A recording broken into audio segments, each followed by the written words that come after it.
The UK is one of the worst countries in the world. Not economically, but in terms of the general quality and the general country itself. And don't ask why I'm wearing sunglasses, my eyes are just really hurting from the sunlight today. And number two, I haven't been uploading as consistently because, you know, exams have just taken over my entire life. Because it truly does baffle me, the fact that we are a first world country.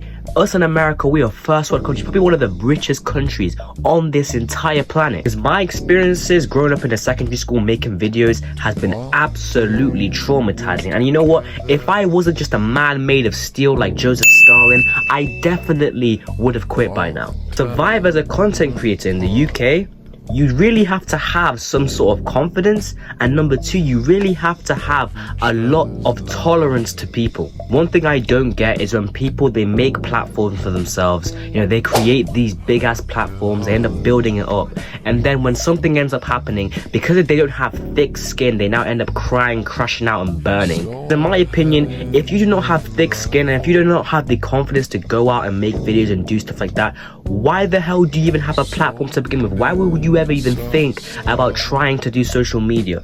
And I learned this the absolute hard way by when I released my first ever video promoting my business. I mean, I came back to school, right, the very next day. I was the talk of the town. Like, I walked into a classroom and my English teacher was pulling up my website that I created for my fitness business. And I was looking at them, I was like, wow, everybody's really talking about it. Now, a small minority of them, people were telling me some good things. They were shaking my hand, they're like, yo, bro, you're actually a smart guy, you know what? I'll rate you for this, you know what I mean? You have the balls, you're coming out here and you're actually going to get what you want to get. The majority of my school basically was just hating on me. To this day, I still get a lot of hate from my school. I mean, if I was to tell parables and stories from shit that happened in my school because I make videos, we'd literally be here all fucking day.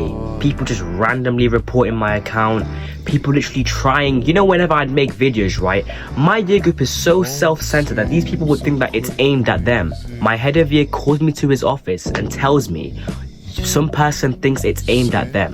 And I'm looking at my head of year like, whoever thinks that it's aimed at them, well, that just tells a lot about them, because maybe they actually do that type of stuff that I was talking about. This guy then goes on to proceed to tell me if I make any more videos centered towards people in the school, he's gonna get my account taken down. In fact, this got so bad, I visited the principal's office 6 different times because of the same exact issue. And I would just sit there and I'd be like, bro, do people really want me to crash out and burn so bad? And this was back then when I was just doing it on TikTok and Instagram. So TikTok temporarily banned my account because they thought I was underage. They thought I was below the age of 13, right? So I was like, cool, you know what? Cool, you know what I mean? Like, I got banned, you know, I was really annoyed because, you know, I built up a lot and I was on a winning streak. I'm on this cool winning streak, right? Everyone's cheering. I'm thinking, yeah, I'm that guy, you know, I'm him. And then I get banned, right? You know, the day that I came back to school, everybody was laughing at me. I mean, it was a whole celebration. I personally pictured it to the Daniel Bryan Yes movement.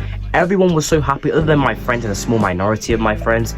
These guys were kind of like, nah, that's shit, you know, get your account back. But I distinctly remember, right, these group of girls turning around to me like, Brian, did you get banned? I was like, yeah. And they all just started laughing in my face. People call me Brian Stalin for a reason. If they do not call me that, but still, I still remain Brazilian. I pray to the Lord. I was thinking, you know what, Lord, everybody wants me to fail, but I'm gonna triumph. And when I ended up getting my account back, it was the best day ever because I posted it on my main story, and the amount of people that were pissed off that I had now regained my account, absolutely amazing. And it actually generally made me realize how bad vibes my school, heck, even the UK, the country that I'm living in generally is. I don't know what it is. Nobody wants to see anyone win in this day and age, especially in the UK. I don't know what people's big fascination is with seeing somebody's downfall, but you know what, I don't really care. Another example, we look at Steps, right? Steps, probably one of the most famous UK TikTokers right now.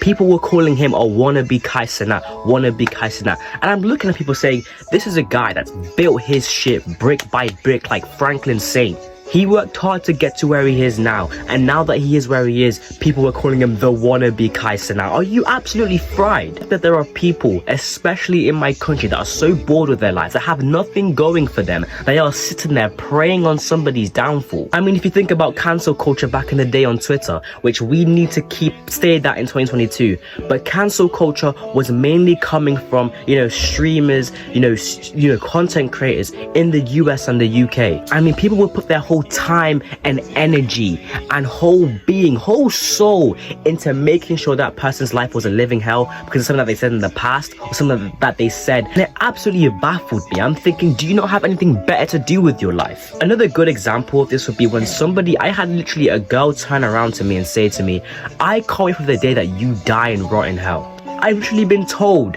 God forbid, that I should rot in hell by people just because of who I want to be when I get older. I want to be a very successful guy. Your favorite streamers, your favorite YouTubers, your favorite TikTokers that you're seeing and that you're watching every single day, they all had to have that initiative to now go and get whatever the hell that they wanted to do. You looked, it's changed their complete lives. Like, they are able to provide for their families. They are able to do things that they never thought that they could do before. And any random person can get to that stage in life. All you have to do is believe in yourself, have the confidence, and you have to have thick skin to where everyone's gonna want to see you lose. But when you rise, there'll be the same people congratulating you. There's a good quote that I always remember at the back of my head every single day. Nobody's there for the grind, but everybody's there for the congratulations.